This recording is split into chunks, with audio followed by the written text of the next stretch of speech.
Gaza के ऊपर आसमान जल रहा है। रॉकेट रात में आग के गोले बनाते हैं और इजरायली एयर स्ट्राइक्स की गरजती हुई आवाजें गूंजती हैं। एक बार फिर दुनिया भयभीत होकर देख रही है कि इजरायली और फिलिस्तीनी हिंसा के एक ऐसे अथाह कुएं की तरफ पराच रहे हैं जिसका कोई अंत नजर नहीं आता। यह बस एक और न्यूज साइकिल नहीं है, यह पीढ़ियों पुराना संघर्ष है, दर्द, प्रतिरोध और अपनी जमीन की चाहत का एक उलझा हुआ जाल है।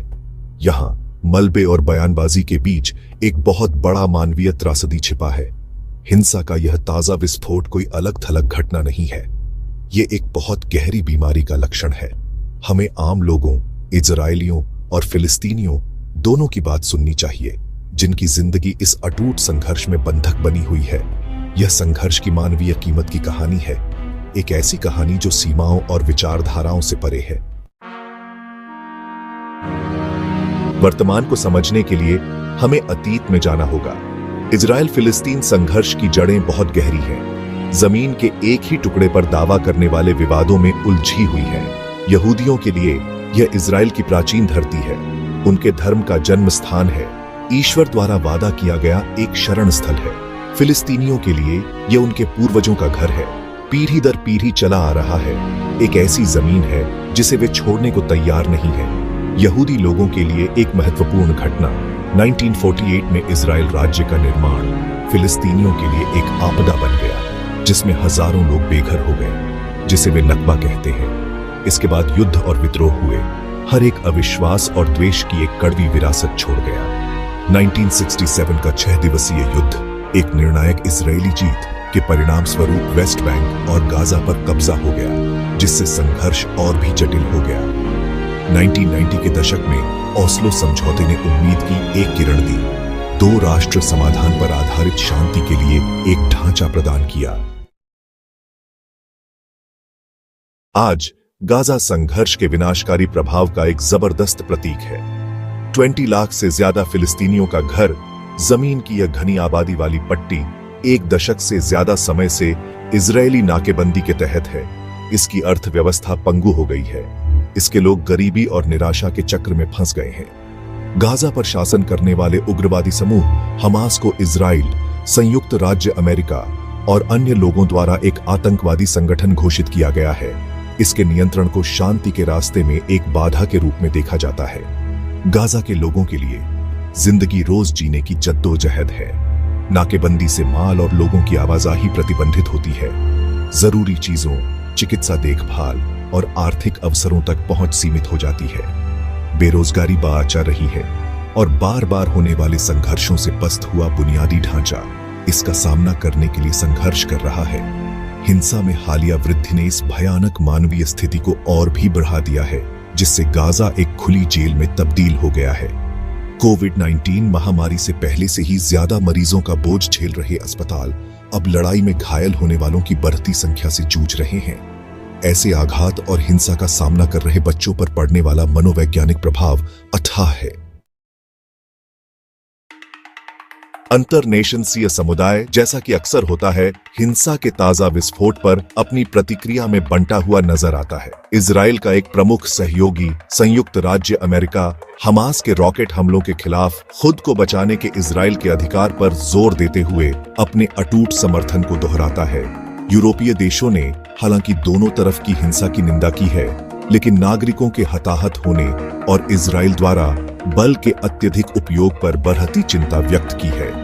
अरब दुनिया अपने आंतरिक विभाजनों से जूझ रही है, खुद को बढ़ती तरह से ध्रुवीकृत पाती है। कुछ सरकारें जो संधियों और रणनीतिक हितों से बंधी हुई हैं, इजराइल की हल्की आलोचना करती हैं, जबकि अन्य जनता के गुस्से से भड़की हुई और सख्त कार्रवाई की मांग करती है। सोशल मीडिया विरोधी बयानों का एक रणक्षेत्र बन गया है, जहां दोनों पक्ष जानकारी फैलाने, समर्थन हासिल करने और एक दूसरे को बदनाम करने के लिए मंच का इस्तेमाल कर रहे हैं। पत्रकारिता, पैरवी और प्रचार के बीच की रेखा धुंधली होती जा रही है, जिससे सच और झूठ में फर्क करना मुश्किल होता जा रहा है। संयुक्त राष्ट्र अपनी आंतरिक राजनीति और अपने स्थायी सदस्यों की वीटो शक्ति से बंधा हुआ एक एकीकृत प्रतिक्रिया खोजने के लिए संघर्ष कर रहा है। जैसे जैसे बम गिरते रहते हैं, और मृतकों की संख्या बढ़ती रहती है, स्थायी शांति की संभावना पहले से कहीं ज्यादा मायावी लगती है। दो राष्ट्र समाधान, जो कभी अंतर्नेशंसीय कूटनीति की नींव हुआ करता था, बढ़ते बस्ती विस्तार, आपसी अविश्वास और चूके हुए मौकों के कारण तेजी से अस्थिर होता जा रहा है। यथास्थिति, हालांकि अस्थिर और स्वाभाविक रूप से अन्यायपूर्ण है, बनी रहती है, जो दोनों तरफ नेतृत्व की विफलता का प्रमाण है। किसी भी समाधान को संघर्ष के मुख्य मुद्दों को सुलझाना होगा। इजरायलियों के लिए सुरक्षा, फिलिस्तीनियों के लिए आत्मनिर्णय, यरूशलेम की हैसियत, शरणार्थियों का भाग्य और कब्जे को खत्म करना। इसके लिए सकरिज आसी नेतृत्व, समझौता करने की इच्छा और इस बात की पहचान की जरूरत है कि शांति एक जीरो सम गेम नहीं है। इस संघर्ष की मानवीय कीमत बस बहुत ज्यादा है।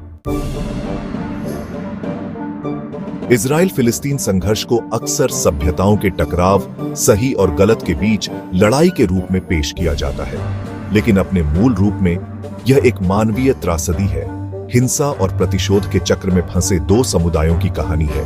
प्रत्येक अतीत के आघातों के निशान लिए हुए, प्रत्येक एक न्याय संगत और स्थायी शांति के लिए तरस रहे हैं। इजरायलियों के लिए द्वितीय वॉर युद्ध के दौरान 60 लाख यहूदियों का व्यवस्थित सफाया, होलोकॉस्ट की याद बहुत बड़ी है, जो उनके नेशंसीय मानस को आकार देती है और उन्हें फिर कभी पीड़ित न बनने के लिए दृढ़ संकल्प देती है।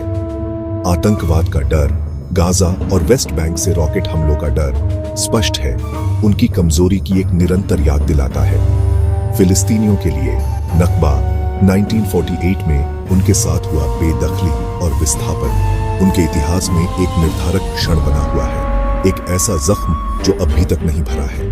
कब्जे की रोज रोज की बेइज्जती, नाके आवाजाही पर लगे प्रतिबंध, अलगाव बाधा, गुस्से, हताशा और नाराजगी की भावना को हवा देते हैं। दोनों पक्षों को वैध शिकायतें हैं, दोनों ने अकल्पनीय पीड़ा का अनुभव किया है।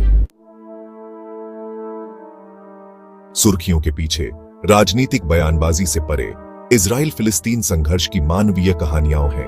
बिखरे परिवारों की, छोटी कर दी गई जिंदगियों की, टूटे सपनों की कहानियां, लचीलापन, उम्मीद, एक बेहतर भविष्य की लालसा की कहानियां। मिलिए अहमद से, गाजा में रहने वाला एक युवा फिलिस्तीनी लड़का। उसने कभी नाकेबंदी के बिना, हिंसा के लगातार खतरे के बिना जिंदगी नहीं देखी है। पिछले युद्ध में उसके परिवार का घर तबाह हो गया था और वे अब रिश्तेदारों के साथ एक छोटी सी जगह में रहते हैं। वह एक डॉक्टर बनने, अपने लोगों के जख्मों को भरने का सपना देखता है, लेकिन उसके अवसर सीमित हैं, उसका भविष्य अनिश्चित है। मिलिए सारा से, वेस्ट बैंक में एक बस्ती में रहने वाली एक युवा इजरायली महिला। वह एक ऐसे भविष्य की लालसा करती है जहां दोनों समुदाय शांति से साथ साथ रह सके, लेकिन वह नहीं जानती कि वहां कैसे पहुंचा जाए। इजराइल फिलिस्तीन संघर्ष सिर्फ एक स्थानीय मामला नहीं है, इसकी लहरें लेवेंट से बहुत दूर तक महसूस की जाती हैं। यह क्षेत्रीय तनावों का केंद्र बिंदु, उग्रवादियों के लिए एक नारा और पहले से ही अस्थिर क्षेत्र में अस्थिरता का एक स्रोत बन गया है। अरब इजराइल संघर्ष लंबे समय से अरब दुनिया के भीतर विभाजन का एक स्रोत रहा है, जो उन लोगों को खड़ा करता है जो फिलिस्तीनी अधिकारों को प्राथमिकता देते हैं, उन लोगों के खिलाफ जो इजराइल के साथ रणनीतिक गठबंधन को प्राथमिकता देते हैं। ईरान का एक क्षेत्रीय शक्ति के रूप में उदय अपनी महत्वाकांक्षाओं और हमास जैसे समूहों के लिए अपने समर्थन के साथ भू राजनीतिक परिदृश्य को और भी जटिल बना दिया है। संघर्ष के वैश्विक प्रभाव भी हैं। यह यहूदी विरोधी और इस्लामोफोबिया को बढ़ावा देता है, जो दोनों तरफ उग्रवादियों को बल देता है। अंतर्नेशंसीय समुदाय का इस संघर्ष को सुलझाने में एक निहित हित है, न केवल इजरायलियों और फिलिस्तीनियों के लिए, बल्कि क्षेत्रीय और वैश्विक स्थिरता के लिए भी। यह सवाल जो दशकों से राजनयिकों, नीति निर्माताओं और शांति कार्यकर्ताओं को परेशान कर रहा है, वह है, क्या कभी इजरायलियों और फिलिस्तीनियों के बीच स्थायी शांति हो सकती है? लेकिन निराशा के बीच उम्मीद की किरणें हैं, संकेत हैं कि एक अलग भविष्य संभव है। दोनों तरफ नागरिक समाज संगठन समझ के पुल बनाने, संवाद को बढ़ावा देने और समाधान को बढ़ावा देने के लिए अथक प्रयास कर रहे हैं। वे नफरत और डर के बयानों को चुनौती दे रहे हैं, लोगों को उनकी साझा मानवता की याद दिला रहे हैं। एक नई पीढ़ी जवान हो रही है, एक ऐसी पीढ़ी जो संघर्ष को देखते हुए बड़ी हुई है, लेकिन इससे परिभाषित नहीं होती है। प्रौद्योगिकी और सोशल मीडिया की बदौलत वे पहले से कहीं ज्यादा जुड़े हुए हैं। इन प्रयासों का समर्थन करने, शांति के लिए प्रोत्साहन प्रदान करने और दोनों पक्षों को उनके कार्यों के लिए जिम्मेदार ठहराने में अंतरनेशंसीय समुदाय की महत्वपूर्ण भूमिका है। इजराइल फिलिस्तीन संघर्ष एक जटिल और दुखद संघर्ष है, जिसका कोई आसान जवाब या तुरंत समाधान नहीं है। सुर्खियों में खो जाना, नफरत और झूठ की बयानबाजी का शिकार हो जाना आसान है, लेकिन हमें इस संघर्ष की मानवीय कीमत, बर्बाद हुई जिंदगियों, टूटे सपनों, हिंसा के अनंत चक्र को कभी नहीं भूलना चाहिए। जैसे जैसे हम इस अटूट संघर्ष से जूझ रहे हैं, आइए हम नेल्सन मंडेला के इन शब्दों को याद रखें। कोई भी व्यक्ति अपनी त्वचा के रंग या अपनी पृष्ठभूमि या अपने धर्म के कारण किसी दूसरे व्यक्ति से नफरत करने के लिए पैदा नहीं होता है। आइए हम उदासीनता के बजाय समझ को, निर्णय के बजाय समर्थन को चुनें। आइए हम मिलकर अथक और लगातार एक ऐसे भविष्य का निर्माण करें जहां इजरायली और फिलिस्तीनी आखिरकार शांति, सुरक्षा और गरिमा के साथ साथ रह सकें।